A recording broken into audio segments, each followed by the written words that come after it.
Hello guys, welcome to Grandpa's Geodes. Welcome to the library. Recently, Grandma and I had the honor to tour an American naval destroyer ship called the USS Turner Joy. This was built after World War II, but it was named Turner Joy because there was an admiral in World War II. He was a commander of a destroyer and a cruiser called the USS Louisville. And his first name was Turner, and his last name was Joy. So this admiral, or commander, he was in this Pacific Fleet, so that means the U.S. naval ships in the Pacific Ocean. And he was there when, after December 7th, 1941, when Pearl Harbor was attacked, the United States announced war against Japan and its allies, Germany. But earlier in 1941, the war had been raging in Europe. It was a dark and perilous time in England's history. It was May 1941. In September of 1939, Germany and its leader Hitler had overrun Poland with its Blitzkrieg, lightning war. 8 months later, in May of 1940, Germany launched the invasion of France through Belgium, and a month later, France surrendered. 338,000 British soldiers were routed and had been driven by the Germans to Dunkirk, France, and might be captured or destroyed. The British, with their backs to the ocean, the English Channel, were surrounded by the Germans on three sides of them. So they just had the ocean to them. But miraculously, they were rescued and transported by any ships the British could get a hold of. The military ships, fishing boats, any personal pleasure boats of any size that could carry anyone came across from England, across the English Channel, and brought back the soldiers in twos or threes, or however many they could transport back across the English Channel to England. It was known as the Miracle at Dunkirk. 1 month later, July 1940, Germany began bombing raids on England, which became known as the Battle of Britain. The British fighter aircraft, the Hurricane and the Spitfire, were up against the German Messerschmitt 109. Bombing continued through May of 1941. The outlook was bleak, but England's Prime Minister, Winston Churchill, had vowed that they would fight on against the Nazi oppressors. The United States had still not entered the war, but was sending supplies to England, and equipment and food. Then, on May 21st, 1941, an English spy in Sweden spotted two German warships cruising between Sweden and Denmark. He relayed the message to England, and a Spitfire plane was sent on reconnaissance to fly high above and to take photos of the ships. Well, the photos revealed that the rumors had been true, that the ships were headed to the North Atlantic Ocean. Germany had previously signed a peace agreement at the end of World War II that they would not build large warships. But the photos that the Spitfire pilot took showed a huge battleship of well over 42 tons, clearly in violation. Well, why was this a big deal? Well, it was obvious that Hitler wanted to conquer all of Europe and more. England was a big island and depended on cargo ships to bring supplies, food, and war supplies. If shipping to England could be stopped, England would be under siege and could be starved out of resources. Two other German battleships for the past couple months had been cruising the North Atlantic Ocean and had sunk or captured 22 ships. And now this new huge battleship would tighten the siege in the waters surrounding England. This mighty German battleship that was spotted was called the Bismarck. England's leader, Winston Churchill, the Prime Minister, knew from naval intelligence that the Bismarck was a fast and powerful vessel and the most heavily armored ship afloat. We're now on the Turner Joy, the destroyer to compare it to the Bismarck. We're at the stern of the ship, or the back of the ship. You can see the two gun turrets in the back here. This destroyer has 3 turrets, these 2 in the back and one in the bow or the front. Each of these turrets has a 5-inch gun, which means it fires a shell 5 inches in diameter, or about 3/4 of my hand. The destroyer also has 4 3-inch anti-aircraft guns. And the destroyer was known as a fast ship and also had 2 torpedo launchers that fired from the upper deck. The Bismarck, in contrast, had 4 gun turrets, 2 back and 2 forward, each with 2 15-inch guns. So a total of 8 guns that fired shells 15 inches in diameter, which is about from my knuckles to my elbow. The 15-inch shell weighed just under 2,000 pounds versus a destroyer 5-inch shell weighing 70 pounds. The Bismarck also had 81 smaller, mostly anti-aircraft guns. The destroyer 5-inch shells were accurate at a distance of 10 to 12 miles. The Bismarck, 22 miles. The destroyer is frequently called by its sailors a tin can. This is because the ship's hull is very thin and usually about 3/4 of an inch thick and could not withstand a torpedo attack. In fact, in the bow or front of the ship, down below at the water level, when you're in the ship, you can hear the water splashing against the ship's hull. The Bismarck, on the other hand, had a special anti-torpedo layer of nickel chrome steel around the entire ship, like a belt, which the Germans believed would ensure that no torpedo in use by the British could penetrate it. With that belt, the Bismarck's hull was 10 to 12 inches thick. The turrets also had 10 to 11 inches of steel protection. This destroyer is powered by 2 steam turbine engines, which drive 2 propeller shafts and propellers at the back of the ship. Going into the engine room.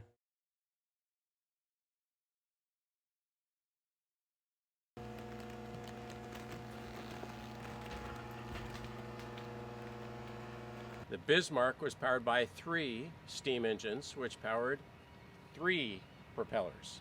The destroyer is 418 feet long, about 1 1/3 football fields. The Bismarck, in contrast, 792 feet, almost twice as long. The destroyer has 3 decks below and 4 above. The Bismarck had 7 below the water level and 7 above.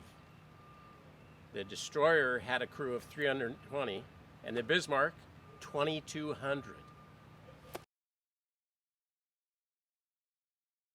With good reason, the Germans were convinced that the Bismarck was nearly unsinkable, and now it was headed to the open seas to harass and perhaps eliminate all hope for the island of Britain. The call went out from Winston Churchill: we must sink the Bismarck. All available battleships, destroyers, and aircraft carriers were committed and focused on the hunt for the Bismarck. We're on the bow now, or the front of the destroyer. Well, on May 23rd, 2 British ships sighted the Bismarck 7 miles away, and the Bismarck saw them. The Bismarck fired at the ships, and the British, realizing that they were no match for the mighty Bismarck, had to hide in the fog and launch a smoke screen so they could turn it back into the smoke screen.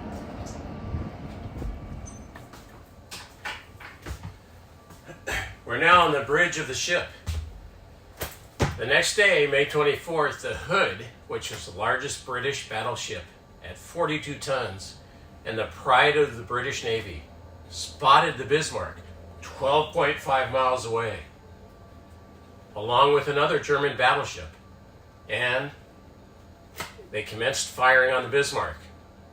As the ships got closer, at a distance of 11 miles, the Bismarck and the other German ship began firing.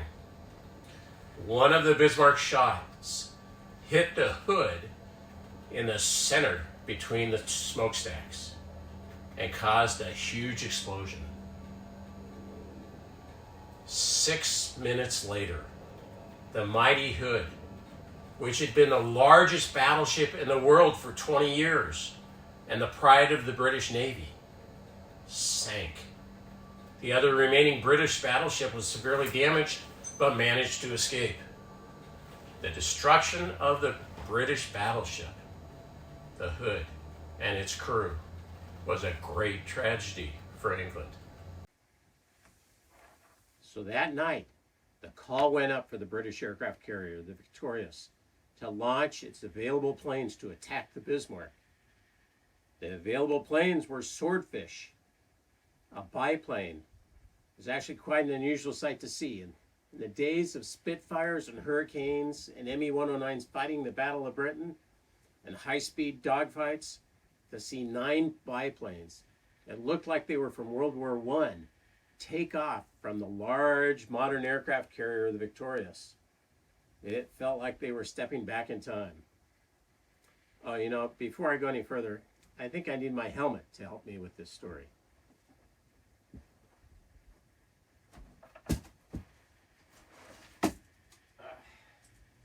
Well, let's see if this helmet can help. Well, actually, not this helmet. I need my summer flying helmet.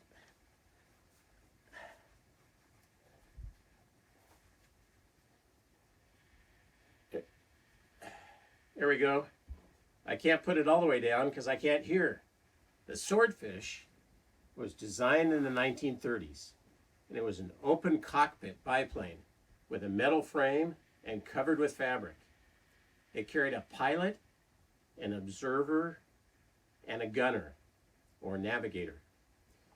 And it had a big, powerful 600 horsepower rotary engine, but could usually only reach speeds of between 100 to 120 miles per hour. A Spitfire, in comparison, could reach speeds of about 370 miles an hour. The Swordfish was designed for aircraft carriers, and so it had folding wings that could reduce storage space and increase the amount of planes you could have on the deck and below. Additionally, its twin wings, biplane, meant excellent lift, and it could take off and land on a relatively short space, which is perfect for aircraft carriers. It was armed with 1 torpedo stored under the plane's belly. The Swordfish was a stable and reliable plane and would typically fly at between 5 to 10,000 feet, and then could dive down at about a 75-degree angle towards the water and still pull up to level off at 50 to 100 feet above the water. When Americans first saw the Swordfish, they couldn't believe that the British were flying these World War I relics. They thought these must be trainer planes the pilots could learn to fly in, and then could graduate to Spitfires and Hurricanes. You see, in the early part of World War II, nearly 90% of the American pilots flying in the military learned to fly in an open cockpit biplane called the Waco UPF-7, a plane similar to the Swordfish but smaller. By the end of the war, approximately 50% of all pilots had their initial training in the Waco UPF-7. In the second half of the war, the pilots learned how to fly in the Boeing Stearman, which was also an open cockpit biplane. Today, you can only find 2 restored Swordfish that fly. There are about 60 UPF-7s still flying. So in the days of Spitfire, Hurricanes, and Me-109 high-speed dogfighting planes, 9 Swordfish biplanes that looked like they were from World War I, each with 1 torpedo under their bellies, took off with a large modern aircraft carrier, the Victorious. The Swordfish biplanes, once up in the air and using their very primitive radar, found the Bismarck and prepared for the attack, heading down below the cloud cover. But instead of finding the Bismarck, they found a U.S. Coast Guard ship and called off the attack. But the Bismarck, only 6 miles away, had spotted the planes and began firing on the planes. One swordfish lost contact with the rest, and only 8 proceeded to attack the Bismarck around midnight. The planes dove down and flew to about 50 feet above the water towards the Bismarck, launching their torpedoes. The Bismarck successfully avoided the first 6 torpedoes by maneuvering and steering, but one of the torpedoes hit the Bismarck's starboard side, the right side, midship, at the level of that steel belt, which resisted the impact without much problem. Swordfish now had to make the most of their journey back to the Victorious in the dark. Only by signal lamps of the other British ships did all 9 of them make it back to the carrier. And then a couple hours later, the British ships lost track of where the Bismarck was. It had simply disappeared. The Bismarck was gone. Bismarck had made a brilliant and evasive move to escape the British ships that had been following at a safe distance. Bismarck had turned to the right and made a big circle, doubling back around the British ships and headed towards France. For 36 hours, no one knew where the Bismarck had vanished to. But on the morning of May 26th, a plane searching for the Bismarck sighted the German battleship once again. However, all the British ships were too far away from the Bismarck. They would never be able to catch up to the Bismarck. The only chance the British had was an aerial attack from another one of the aircraft carriers called the Ark Royal. The Ark Royal also had swordfish planes. 15 swordfish took off from the Ark Royal in bad weather, high seas, with 55-foot swells, and the flight deck moving up and down 55 feet. However, once in the air, using their radar, they detected the battleship 20 miles closer than expected. Knowing that only the Bismarck itself was in the target area, the swordfish began their attack approach and burst out of the bottom of the cloud cover, commenced their attack. It was readily apparent that they had totally surprised their foe, as there was quite literally no return fire from the ship. 11 torpedoes were launched. 2 torpedoes exploded upon hitting the waves. 3 exploded on crossing the wake created by the Bismarck, and the other 6 were successfully avoided by the expert maneuvering and steering of the ship. None of the torpedoes hit the ship. And it was only after they had dropped each of their torpedoes that the swordfish pilot realized they had attacked the wrong ship. They had attacked the Sheffield, a British cruiser, their own guys. The Sheffield had been tasked with finding and following the Bismarck, and it had been following 12 miles behind the Bismarck. Luckily, the captain of the Sheffield, when he saw the swordfish attacking, had ordered, on no account, fire at the planes. And then he calmly moved the ship through the water, dodging the torpedoes. Well, let's see how well the Waco UPF-7 can do at finding enemy battleships.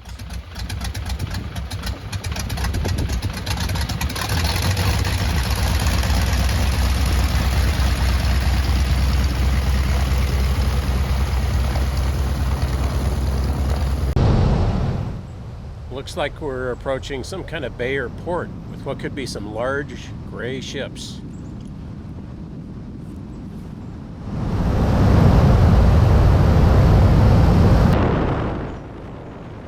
We've hit a gold mine of Navy ships.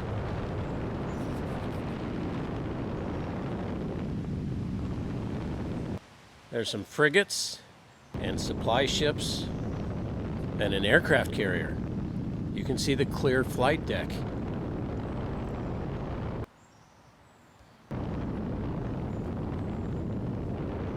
And another carrier with lots of work and white tarp covered projects on the flight deck.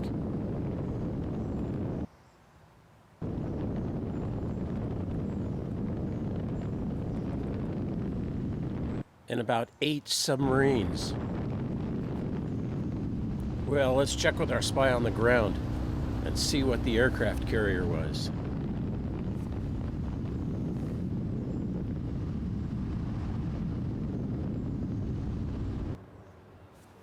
Oh, there are the ships. And there's number 68, the aircraft carrier. That's a nuclear-powered USS Nimitz. to our story. After their embarrassing attack on their own guys, the Swordfish returned to the Ark Royal aircraft carrier.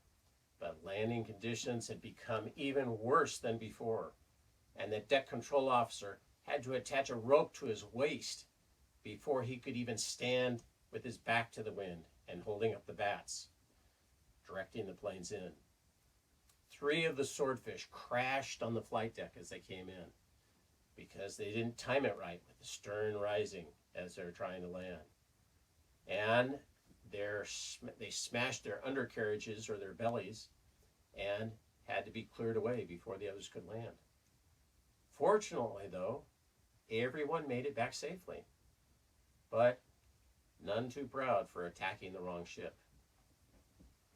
Although it was immediately questioned whether further air operations were even possible in the steadily worsening weather, the air crews were adamant in their desire to have another go at it. So, over the next minutes, the flight deck personnel again struggled to get the last flyable 15 Swordfish fueled and ready.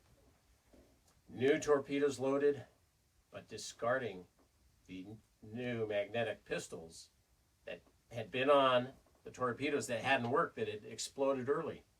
And they replaced them with older, more reliable contact pistols that would trigger the torpedoes exploding on contact with another piece of metal. There was but one chance. This gets kind of uncomfortable after a while.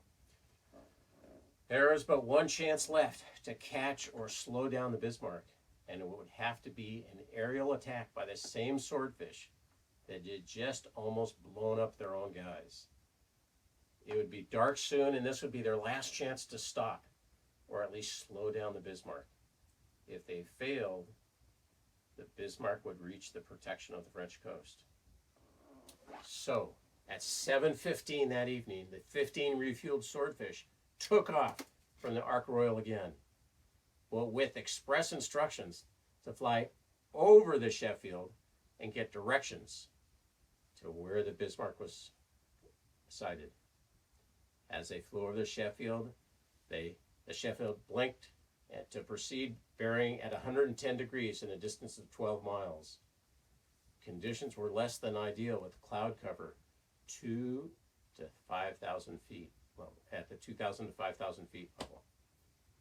13 minutes later from the Sheffield, the Swordfish estimated they should be in a good position, even though the thick clouds hid the Bismarck from them. At 5,000 feet, they began their dive through the clouds. Their flight leader said he could only see a few feet in front of them. He said, "I watched the altimeter, and when we reached 2,000 feet, I started to worry. He was still thick in the clouds. At 1,000 feet, I felt sure something was wrong, but we were still completely enclosed by clouds. I held the formation in the dive, and at 700 feet, we broke through the clouds and could see the Bismarck. The Swordfish got separated from each other in clouds, but came out in groups of 2s or 3s to attack from different angles. As they dove and then leveled out and released their torpedoes, all the Bismarck guns were focused on them and continued firing at them, even after they had launched their torpedoes until their planes were 7 miles from the Bismarck.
As the swordfish with the crews returned to the Ark Royal, they tried to assess the damage.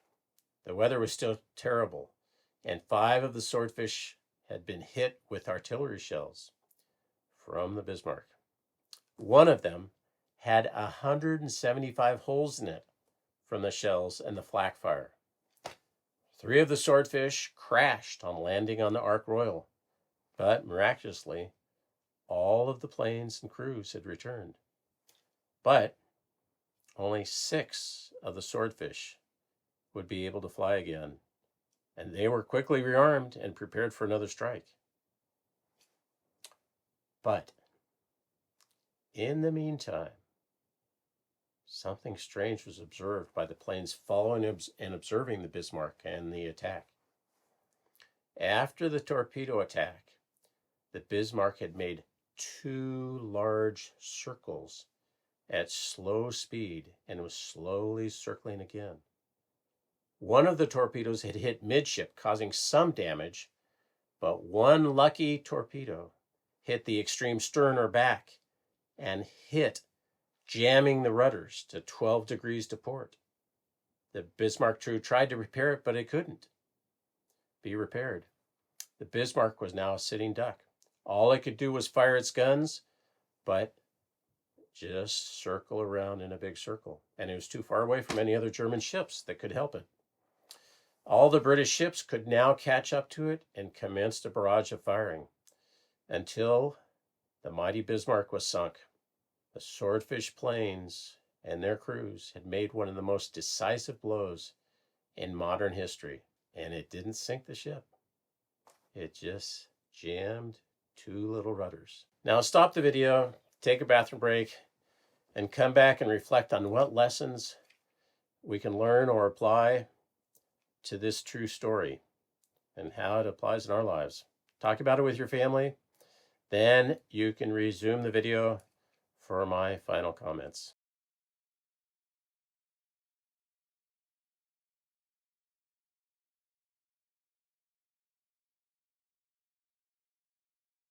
So here's just a couple thoughts I had, and I'd like to hear all of yours and what you discussed when we FaceTime next time with you. Using our Latter-day Survival Guide in Alma 37, Alma is telling his son Helaman that by small and simple things, great things are brought to pass.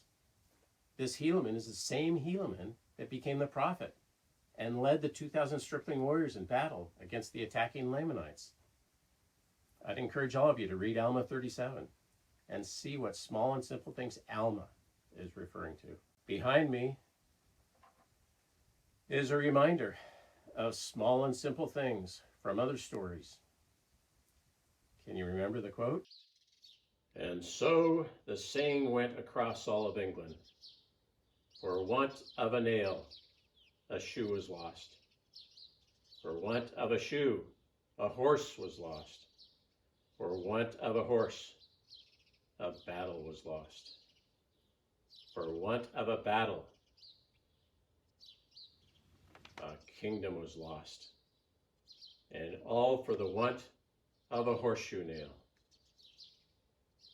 With the swordfish and the Bismarck, it was all due to one small and simple torpedo that no one thought had worked, but hit a small and crucial part of the Bismarck, the 2 rudders. In Alma 58, Helaman and his stripling warriors were in dire circumstances when Helaman said, "And we did take courage with our small force, which we had received, and were fixed with the determination to conquer and maintain our lands, our wives, our children, and our liberties." The swordfish pilots were determined in their quest to sink or stop the Bismarck, even at the risk of their lives. And Joseph Smith, in the worst conditions in Liberty Jail, when he wrote to the apostles and the leaders, "You know, brethren, that a very large ship is benefited very much by a small helm." That's the steering that turns the rudders. So benefited by a small helm in the time of a storm, by being kept workways with the wind and the waves. Think about what the church was going through in March of 1839 and how Joseph referred to that small rudder, small stable force to guide them. What rudder do you have in your life? And in the meantime, we're going to try and land our swordfish, well, I mean our Wacko UPF-7 on the aircraft carrier with a deck pitching up and down 55 feet. Or maybe we'll just pick a nice solid stable landing strip on the ground.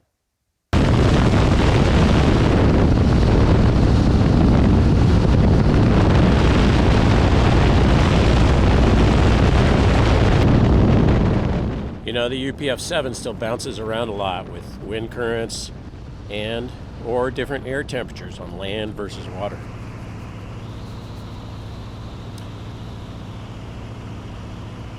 Also, for those of you familiar with the Tuskegee Airmen, a nearly all-black corps of pilots, some of which later became known as Red Tails in World War II, flying P-51s, they did their flight training in UPF-7s and Boeing Stearman.